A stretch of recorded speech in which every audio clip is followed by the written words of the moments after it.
পিকনিকের part 2 blog নিয়ে চলে এসেছি। এই দেখো আমরা মিউজিক্যাল বল খেলছি। রঞ্জিতের মোবাইল থেকে আমি ভিডিওটা রিকভার করতে পেরেছি, এই জন্য ভাবলাম নেক্সট ব্লগ যে পার্ট 2 করতে চলেছি তার মধ্যে ওটা শেয়ার করে দিই। তো ওইখানে দেখো এখানে আমরা সবাই মিলে খুব এনজয় করছি, খেলা করছি। আর এখানে কোনো প্রাইজ ছিল না, কিন্তু ফার্স্ট সেকেন্ড থার্ড হয়েছিল। তো আমরা দেখো কী সুন্দর সবাই মিলে খেলছি। এখানে কিন্তু বেশিরভাগই আমরা, মানে আমি বেশিরভাগই কাউকে চিনি না, দু একজনকে চিনি, কিন্তু ওনারা সবাই খুবই ফ্রেন্ডলি ছিলেন। আর খুব ভালোভাবে আমরা সবাই একসাথে মানে এনজয়মেন্টটা করেছিলাম। তার জন্য মানে এই দিনটা আমার কাছে চিরস্মরণীয় হয়ে থাকবে। আমি, রঞ্জিত, মেয়ে, আমার বাবা আর কাকু কাকিমা যারা গেছিলেন তাদের সবার খুব ভালো লেগেছে। তো তোমরা দেখতে থাকো ব্লগটা। তো আমি তো তোমাদেরকে বলেছিলাম যে পিকনিকের যে পার্ট 2 ব্লগটা তোমাদের সাথে শেয়ার করব, তার মধ্যে মানে আমার কিছু পাগলামি তোমরা দেখতে পারবে। তো চলো ব্লগটা দেখো, নিশ্চয়ই বুঝতে পারবে। এই যে কালকে কিন্তু এইখানে আমি কিন্তু ভিডিও এন্ড করেছিলাম। আমরা চলে এসেছি সর্ষের খেতে।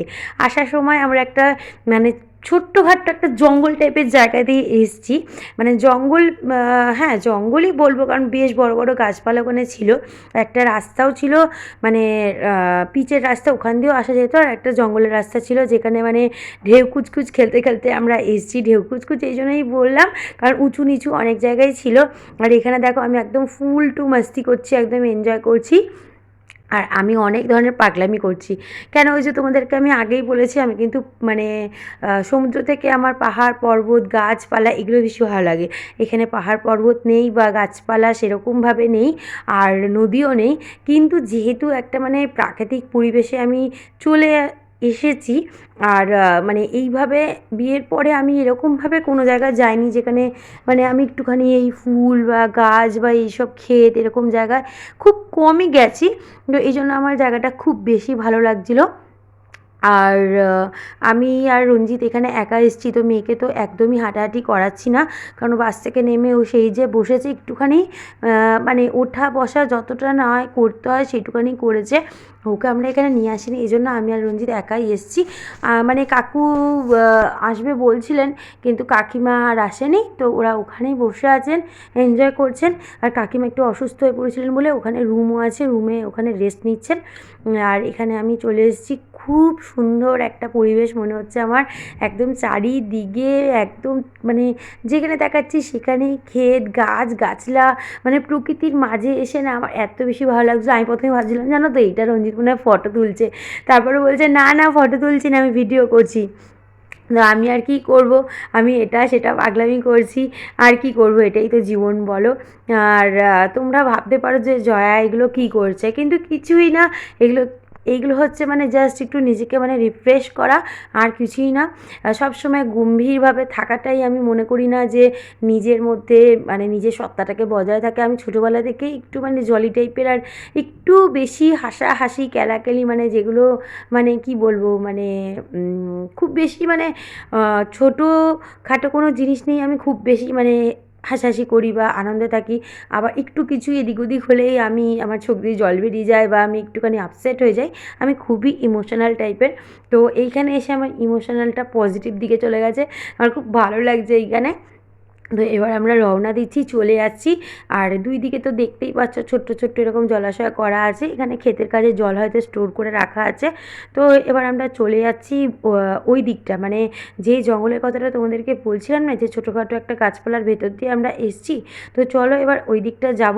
ওইখানে গিয়েও আমি প্রচুর পাগলামি করেছি। তো কী বলবো তোমাদের, আর মাথার মধ্যে অনেক রকম টেনশান ছিল, কিন্তু এই সময়টা এই দিনটা আমি সেইগুলোকে মানে যতটা পেরেছি একটুখানি সাইডে রাখার চেষ্টা করেছি। হ্যাঁ, মেয়ের পায়ের প্লাস্টারটা রঞ্জিত জোর করে খুলে দিয়েছে, সেটা নিয়ে আমি টেনশানে অল্প একটু মানে মাথার মধ্যে আমি যাই করি না কেন, আমি হাঁটছি, আমি কথা বলছি, আমি খাচ্ছি, আমি খেলছি, কিন্তু এটা কিন্তু আমার মাথার মধ্যে পিঞ্চ করছিল বারে বারে, যে পরে আজকের দিনটা তো এখানে এই সেই করে কেটে যাবে, কিন্তু যখন আমি ঘরে পৌঁছাবো তারপরে কি হতে চলেছে, কি হবে আমার মেয়ের, এরকম একটা কিন্তু চিন্তাধারা আমার মাথার মধ্যে, মাইন্ডের মধ্যে সবসময় চলছিল। যার ফলস্বরূপ কী হয়েছিল সেটা কিন্তু আমি তোমাদেরকে পরের ব্লগে অবশ্যই শেয়ার করে দেবো, যে আমার সাথে বা আমার মেয়ের সাথে কী হয়েছে না হয়েছে। তো যাই হোক, সেটা পরের কথা। যেহেতু আমি ভয়েস ওভারটা দুদিন পরে দিচ্ছি, এই জন্য আমি বলতে পারছি যে কী হয়ে গেছে বা হতে চলেছে আমি জানি। কিন্তু তোমরা ব্লগটা দেখো। আজকে একটা আনন্দের দিন তোমাদের সাথে শেয়ার করছি, আমি সেগুলো আর বলতে চাই না, সেগুলো পরের ব্লগে তোমাদেরকে বলবো। আর এখানে দেখো আমরা সবাই মিলে এনজয় করছি, আমাদের খুবই ভালো লাগছে। আর এই যে সেই জঙ্গল, যে ছোটোখাটো বলেছিলাম যে গাছপালার ভেতর দিয়ে আমরা গেছিলাম, তো যাওয়ার সময় তো আমরা রেকর্ড করিনি, তো আসার সময় আমরা রেকর্ড করেছি। আর এখানটা খুব ভালো মানে লাগছে। পাশে একটা জায়গায় আরেকটা বাগান বাড়ি আছে, ওইখানে মানে গান বাজনা বাজছে, পুরো গানের আওয়াজটা এখানে শোনা যাচ্ছে। তো এইখানে তো আমি আর রঞ্জিত পুরো একা ছিলাম, দু একজন ছিল আশেপাশে, কিন্তু মানে ফাঁকা ফাঁকাই ছিল। তো আমরা এখানটা গল্প করতে করতে যাচ্ছি। তো তোমরা কোথায় কোথায় পিকনিকে ঘুরতে গেছো এর মধ্যে অবশ্যই কিন্তু আমাকে কমেন্ট করে জানিও। আর আশেপাশে কোনো ভালো পিকনিক স্পট থাকলে আমাকে কিন্তু অবশ্যই কমেন্টে বলতে পারো, যদি পারি আমি অবশ্যই কিন্তু সেইখানে যাওয়ার চেষ্টা করব। তো আগামী দিনে কি হতে চলেছে কেউই আমরা জানি না, ভালো মন্দ কিছুই জানি না। তো তাই আমি কিন্তু আজকের দিনটা খুব ভালোভাবে এনজয় করেছি। তো আমরা চলে এসেছি এই শান্তিনিকেতন বাগানবাড়ির ভেতরে। তো এইখানে দেখো এখন খাওয়া দাওয়ার পর্ব চলছে, মানে একটা ব্যাচ বসে গেছে খাওয়া দাওয়া করতে, কোনো সিট নেই।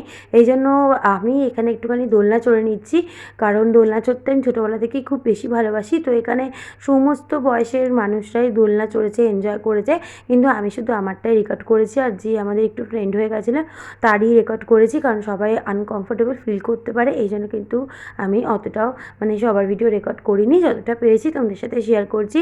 আর আমি এখানে ফুল টু একদম মাস্তি করছি, ফুল টু মাস্তি করছি, খুব ভালোভাবে দিনটা কাটিয়েছি।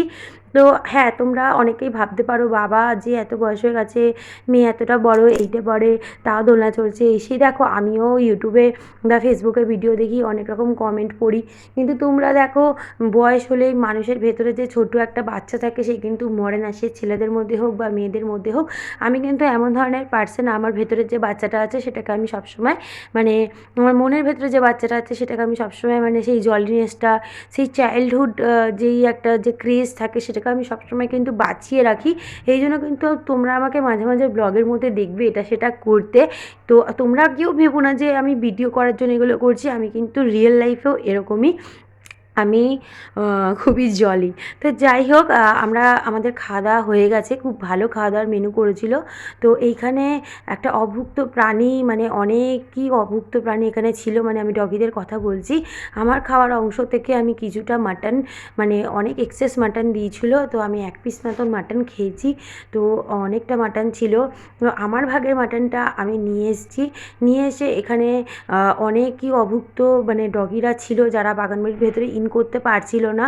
তো আমি অনেকগুলোকে দিতে পারতাম, কিন্তু সবাইকে একসাথে ডাকিনি, কারণ ওরা মারপিট বেঁধে যেতে পারে। এই কারণে একটা ডগি এখানে বসেছিল চুপচাপভাবে, আমি যাওয়া আসার পথে ওকে দেখেছিলাম। তো আমার খুব খারাপ লাগছিলো, তো ভাবছিলাম যে এদেরকে কে খেতে দেয়, যারা এখানে ট্যুরিস্ট আসে বা পিকনিক করতে আসে। হ্যাঁ, যারাও এলাকাবাসী অবশ্যই খেতে দেয়, নাহলে ওরা বাঁচে কী করে। কিন্তু কিছুটা খাবার আমি নিজের খাবার থেকে বাছিয়ে নিয়ে এসেছি।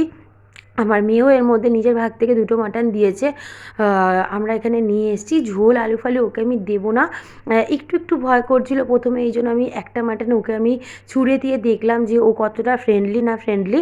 তো আমি দেখলাম যে না, ও খেয়ে নিচ্ছে, কারণ দেখো ওরা মানে মানে স্ট্রিট ডগ হট করে যদি কামড় টামড় দেয়। তো প্রথমে আমি একটা মাটন দূর থেকে ছুঁড়ে দেখলাম যে ও ফ্রেন্ডলি নাকি, তারপর দেখলাম যে না, ও ভালোই খাচ্ছে। তারপরে কিন্তু আমি একটা বাটির মধ্যে করে ওকে, মানে আমার কাছে 6-7 পিস মাটন ছিল, সেগুলো কিন্তু সব আমি ওকে একা একা করে খাইয়ে দিয়েছি। আমার খুব খারাপ লাগছিল, আমি যখন খেতে বসেছিলাম তখন আমি বারে বারে ভাবছিলাম যে খেতে বসেছি, ওরা বাইরে আছে। দেখো আমাকে ভগবান এখনও অবধি সেই সামর্থ্য দেয়নি যে আমি হয়তো 1-2 দিন পারবো, কিন্তু রোজ পারবো না যে মাটন কিনে, মাংস কিনে, ভাত কিনে ওদেরকে খাওয়ানো। কিন্তু এই সময়টা এত এক্সেস মাটন দেখে আমি ভাবছিলাম যে আমি একা না খেয়ে ওদেরকেও যদি কিছুটা, একজনেরও যদি আমি পেট ভরাতে পারি, আমি ভাববো যে আজকের দিনটা ভগবান যে আমাকে বাঁচিয়ে রেখেছে, আমার জীবনটা সার্থক হলো। এই ভেবে কিন্তু আমি ওকে আমার কাছে ওই 5-6 পিস পিস মাটন ছিল, মানে ঝোলটা দিইনি, ঝোলটা তো ওদের জন্য ভালো না, তো আমি মাটনগুলো ওকে একা একা করে খাইয়ে দিচ্ছি। আর ও কিন্তু খুব মানে মানে মানে ভালোবেসে কিন্তু খাবারগুলো খেয়ে নিচ্ছে। তো রঞ্জিত তো বলছে যে তুমি তো সব মাটনই নিয়ে চলে এসছো, তুমি কি খেলে? আমি বললাম না আমি খেয়েছি, আমি অতটাও মাটন এখন মানে মানে ভালো লাগে না। তো ওরা খেলেই মানে আমাদের পেট ভরে যাবে, জীব সেবাই শিব সেবা।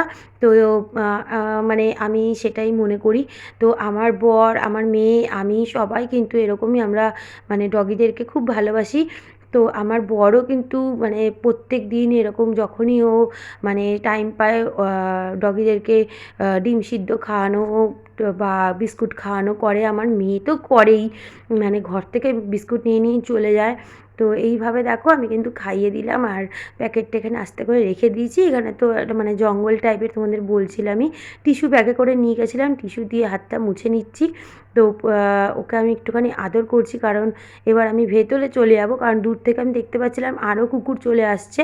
তো সবাইকে তো আমি খেতে দিতে পারবো না, খারাপ লাগছিলো, এই জন্য আস্তে আস্তে আমি আবার ওই বাগানবাড়ির দিকে চলে যাচ্ছি।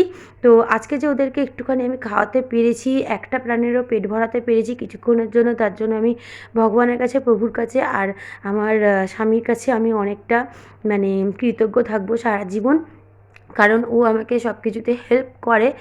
হ্যাঁ, এই ভিডিওটা এই জন্য আমি দেখাচ্ছি না তোমাদেরকে যে দেখো আমি ডগিকে খাইয়েছি। হ্যাঁ, আমি ভালোবাসি ওদেরকে।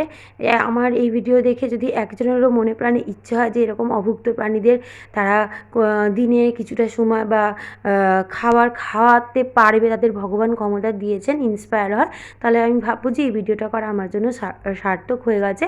আমি বাগানবাড়িতে চলে এসে দেখি আমার মেয়ে দোলনায় বসে আছে, আর ওর সাথে কটা কচিকাঁচা বসে আছে। তো ওকে এরকম দেখে তো আমার খুবই ভালো লাগছিলো। তো এইখানে দেখো রঞ্জিত বসে আছে, এবার গান বাজনা শুরু হয়েছে। ও তো অত মানে গান বাজনার মধ্যে কোনো দিনই ও যায় না, খুব খুব রেয়ার, মানে যাই না, হুড়োহুড়ি ওর পছন্দ না, চুপচাপ থাকতে ভালোবাসে। তো এখানে দেখো সব নাচানাচি, এখানে মাইক আছে, সব গান বাজনা বাজছে, আমি আর রঞ্জিত বসে বসে দেখছি। আর খুব বেশি আনন্দ হচ্ছে, আমি তোমাদেরকে সেটাই এখন বলছি, খুব বেশি আনন্দ হচ্ছে, খুব ভালো লাগছে আমাদের এইখানে এসে।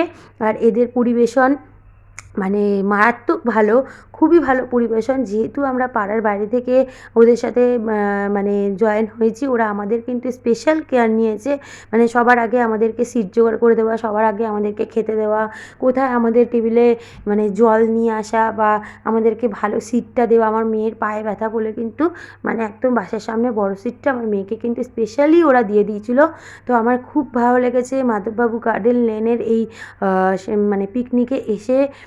বছরের প্রথমে এত সুন্দর একটা পিকনিক আমরা উপভোগ করব, তার জন্য ভগবানকে, শ্রীকৃষ্ণকে, প্রভুকে আমি ধন্যবাদ জানাই যে ভগবান আমাদের সাথে আছেন, আমাদের সাহায্য করছেন, আর আগামী দিনেও ভগবান যেন আমাদের সাথে এইভাবেই মানে থাকেন। আর আমার জীবনের একটা বিশেষ ইচ্ছা আছে যে কোনো দিন তোমাদেরকে আমি হয়তো বলেছি বা বলবো এরকম ভিডিওতে, আমার একটা জীবনের ইচ্ছা আছে যে জীবনের এমন একটা অধ্যায় আমার জীবনে মানে আসবে বা নিয়ে আসবো, যখন কিন্তু আমি শুধু আমার আরাধ্যকে নিয়েই থাকবো। আমার এটা অনেক দিনের ইচ্ছা যে আমার শেষ জীবন আমি অন্যরকমভাবে কাটাবো। তো জানি না ভগবানের, প্রভুর কী ইচ্ছা। তো যত বেশি আমি স্পিরিচুয়াল লাইফে মানে ইনভলভ হই, তত বেশি মানে এই যে কথা বলছি এখনও যেন আমার হার্টবিটটা বেড়ে যাচ্ছে। যখনই আমি আমার প্রভু শ্রীকৃষ্ণর কথা, আমার মানে আমার আরাধ্য, আমার গুরু শিবের কথা ভাবি, তখনই আমার একটু কেমন কেমন আমি হয়ে যাই। তো যাই হোক, সেইটা না হয় অন্য কোনো ব্লগে তোমাদের সাথে শেয়ার করবো। তো এখানে সবাই মিলে বসে আছি, এবার গোছগাছ শুরু হয়ে গেছে, সব মালপত্র একে একে করে মানে বাসে তোলা হচ্ছে, আর আমি এখানে বসে একটু রিল টিল করার চেষ্টা করছি। তো অনেক বেশি মানে এবার ঘুম ঘুম পাচ্ছে, যেহেতু পুরো দিনটা মেঘলা ছিল, মানে চোখ পুরো লাল হয়ে আসছে। আমরা সবাই বাসে বসে পড়েছি, আর আমরা এবার বাসটা তো মানে অতটাও লাইট জ্বালায়নি, হালকা লাইট জ্বালিয়েছে। তো এই দেখো আমরা কিন্তু এবার মানে রওনা দিয়ে দিয়েছি, আর বাসের মধ্যে কিন্তু ফুল টু এনজয় করছে যারা কম বয়সী ছেলে ভাইরা যারা গেছিলো, আর ছোট ছোট ছেলেরা সবাই একসাথে নাচানাচি করছে, গান করছে, খুব ভালো লাগছে। তো আজকের ব্লগটা বন্ধুরা তোমাদের কেমন লাগলো অবশ্যই কিন্তু কমেন্ট করে জানিও। আগামী দিনে যদি সম্ভব হয় আর তোমাদের আশীর্বাদ থাকে, আরও ভালো ভালো ব্লগ কন্টেন্ট তোমাদের সামনে আমি নিয়ে আসবো। আমাকে সাপোর্ট করো, আমার সাথে থেকো, সবাই ভালো থাকো, সুস্থ থাকো, বাই অল।